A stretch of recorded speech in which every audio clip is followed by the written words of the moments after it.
പല്ലെടുത്തിട്ട് എങ്ങനെയുണ്ട്? വേദനയൊക്കെ മാറിയോ? ഇപ്പോൾ വേദന മാറി ഡോക്ടറെ.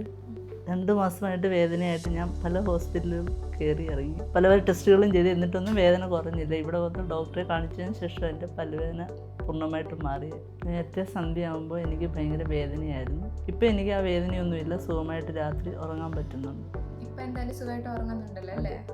കുറേ പേഷ്യൻസ് ഇങ്ങനെ വരാറുണ്ട്, ENT, ന്യൂറോ സർജൻ ഒക്കെ കാണിച്ച് MRI, CT സ്കാൻ എടുത്തിട്ട് എല്ലാവരുടെയും ലാസ്റ്റ് റിസോർട്ടാണ് ഡെൻറ്റിസ്റ്റ്. പക്ഷെ ചില കാര്യങ്ങൾ നമ്മൾ തുടക്കത്തിലേ നോട്ടീസ് ചെയ്താൽ ഈ ഒരു അലച്ചിൽ നമുക്ക് ഒഴിവാക്കാൻ പറ്റും. ഇപ്പം തന്നെ മാം പറഞ്ഞ പോലെ രാത്രി കാലങ്ങളിലാണ് ഈ വേദന കൂടുന്നതെന്ന് പറഞ്ഞു. ഈ രാത്രി കാലങ്ങളിൽ കൂടുന്ന വേദന മിക്കതും ഡെന്റൽ റിലേറ്റഡ് ആയിട്ടാണുള്ളത്. ഇതിൻ്റെ കാരണം നമ്മൾ രാത്രി കിടക്കുമ്പോൾ നമ്മുടെ തലയിലോട്ടുള്ള രക്തയോട്ടം കൂടുകയും ഇത് കാരണം നമ്മുടെ പല്ലുകളിലുള്ള ഞരമ്പുകളിൽ പ്രഷർ കൂടുകയും ചെയ്യും. അത് കാരണം നമ്മുടെ വേദന കഠിനമാവുകയും അസഹനീയമാവുകയും ചെയ്യും. അപ്പോൾ ബെറ്റർ ആയിട്ട് പറയുകയാണെങ്കിൽ ഈ രാത്രി കാലങ്ങളിൽ വേദന വരുമ്പോൾ തന്നെ ആ സ്റ്റാർട്ടിങ് തന്നെ ഒരു ഡെന്റിസ്റ്റിനെ കാണുക. അത് ഡെന്റൽ റിലേറ്റഡ് ആണോ അല്ലയോ എന്ന് റൂൾ ഔട്ട് ചെയ്യുക. അല്ലെങ്കിൽ പിന്നെ നമുക്ക് ഫർദർ ട്രീറ്റ്മെൻറ്റ് ഓപ്ഷൻസിലേക്കോട്ട്